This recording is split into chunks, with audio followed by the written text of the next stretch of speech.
A protest turned deadly in the heart of Nairobi on Tuesday as a man was reportedly shot and killed by police in broad daylight. This reignited fury across Kenya and plunging the nation deeper into political unrest.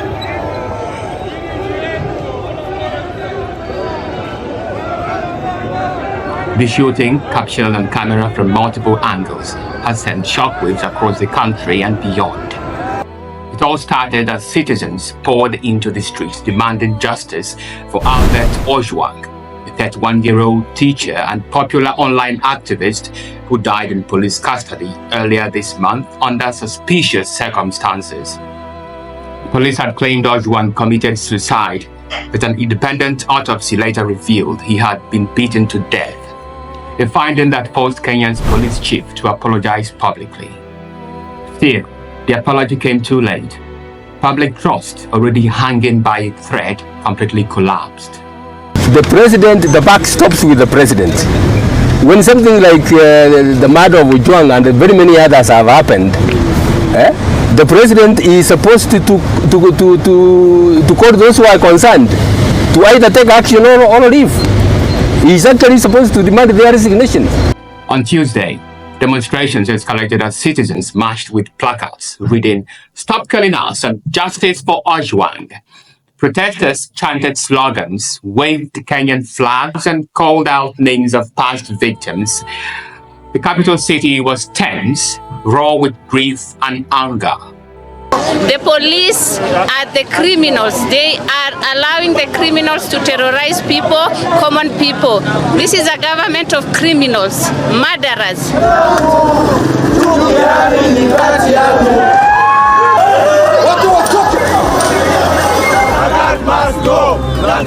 Arrest and prosecute! Arrest and prosecute! Then came the moment that broke the day, and possibly the nation's patience. A video shared by Citizen Television showed a protester caught in a heated argument with two armed officers. One of them, wearing a face mask, pulled out his long-barreled rifle and shot the man in the head as he tried to walk away. The man dropped instantly. The crowd erupted in horror. "You have killed him! You have killed him! You have killed him!" The protester, whose identity remains unknown, was lifted by fellow demonstrators, his bloody body held high like a banner of resistance. Very sad indeed. Marches grew more aggressive, chants louder, RutoMustGo and Occupy State House. Elsewhere in Mombasa, similar protests broke out. Protesters clashed with unidentified motorcyclists, armed thugs, according to many who beat up demonstrators while shouting "No protests." Amnesty International confirmed that these bikers, some hooded and masked, rode in pairs and attacked both protesters and bystanders alike. President William Ruto, already under fire, said last week that Ojwang had died at the hands of the police, calling it heartbreaking and unacceptable. But his words, now drowned by sirens and gunshots, mean little to the citizens watching fellow Kenyans gunned down in the streets. In a dramatic move, Deputy Police Chief Eloyd Lagat, whose complaint reportedly led to Ojwang's arrest, announced that he was stepping aside momentarily, but only after the outrage exploded. As anger spreads across cities, hashtags like RutoMustGo and Occupy State House have taken over Kenyan social media. Internet users are sharing harrowing images and calling out the hypocrisy of governance and warning that Kenya is at a breaking point. This is not Kenya's first brush with brutal unrest in recent times. Just last year, Over 60 people were killed during nationwide protests triggered by #tax hikes and deep economic despair. What began as peaceful demonstrations turned into deadly and bloody face-offs with police. Nairobi and other cities became war zones with fires, arrests, and chaos. The anger reached its peak when protesters stormed the Kenyan parliament and breaking into the chambers and scenes that shook the world. Furniture was overturned, windows shattered, and the message was loud. Enough is enough. Kenya has been walking a tightrope between democracy and disaster. Many citizens now believe that elections will not fix this. Ruto cannot be removed through the ballot. Some said online. It is now or never. The killing of Albert Ojwang was a spark, but the bullet fired on Tuesday may be the flame that sets Kenya ablaze. The people no longer believe they are being governed. They believe they are being hunted. Police say they are investigating. Oh. Politicians say they are concerned. Oh. But the streets say something else entirely. They say, we are not safe. We are not heard. And we will not be silent. The people of Kenya are no longer whispering. They are shouting. They are marching. And now they are bleeding. Now, one question. Will the government act? Or will it fire again? Only time will tell.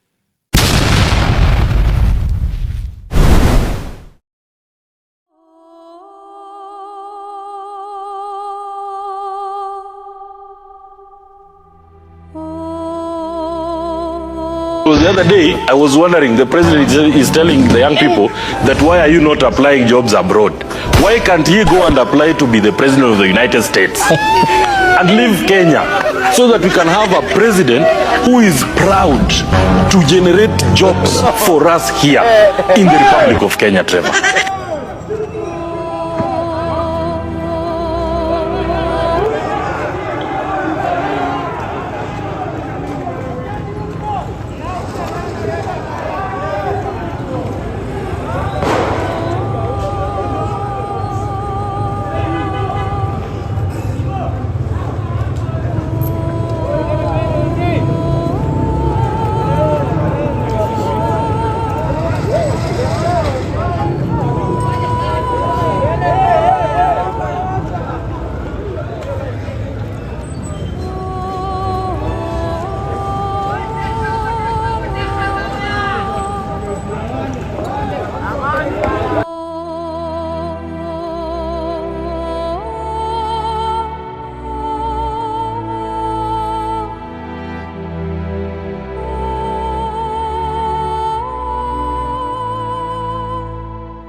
Today, Kenya experienced an unprecedented attack on its democracy, rule of law, and the integrity of its constitutional institutions. An otherwise legitimate expression of the fundamental rights and freedoms of assembly, demonstration, picketing, and petitioning of public authorities by a section of law-abiding citizens of the Republic of Kenya was infiltrated and hijacked by a group of organized criminals. Most regrettably, Today's attack on Kenya's constitutional order has resulted in the loss of lives, also destruction of property and desecration of institutions and emblems of our sovereignty. Today's events mark a critical turning point on how we respond to grave threats to our national security. I assure the nation that the government has mobilized all resources at the nation's disposal to ensure that a situation of this nature will not recur again at whatever cost. I thank our security officers who were on duty today for applying themselves to the best of their abilities in the defense of Kenya and its people. Accordingly, I have directed all the organs of our national security to deploy measures to thwart any attempt by dangerous criminals to undermine the security and stability of our country. As the people of Kenya go to bed tonight, I give you my assurance that your security, that of your families and property, remains my utmost priority. To the young people of Kenya, who I must thank for helping our country organize our democratic discourse around issues, I thank you and assure you that the conversation you have begun around pertinent issues of our nation will continue to inform our policy and governance decisions. As I promised on Sunday, this conversation will not be in vain. I will not only champion for the cause of issue-based, policy-oriented, and tribeless engagement on critical national issues, but also provide a framework for this conversation to be processed and its outcomes implemented. However, our national conversation on any subject matter must be conducted in a manner that respects and honors the foundational values upon which our nation is established, namely constitutionalism, the rule of law, and respect for institutions. It is very painful for Kenya that a conversation this crucial was hijacked by dangerous people who have caused us the kind of loss we have incurred as a nation today. It is possible that the criminals who rained terror on innocent people and attempted to challenge our law enforcement deployments are still determined to continue with their dangerous behavior. I assure the nation of the government's determination to fulfill its constitutional duty of protecting the people of Kenya against all forms of harm. I hereby put on notice the planners, financiers, orchestrators, and abettors of violence and anarchy that the security infrastructure established to protect our republic and its sovereignty will be deployed to secure the country and restore normalcy. It is not in order or even conceivable that criminals pretending to be peaceful protesters can rain terror against the people, their elected representatives, and the institutions established under our Constitution and expect to go scot-free. We must isolate crime from democratic expression and separate criminals from people exercising the freedom of expression and divergent opinion. I shall continue to lead a government that is fully committed to maintaining the integrity of our state, promoting the unity of our nation, and enhancing the peace and security of all citizens and their livelihoods.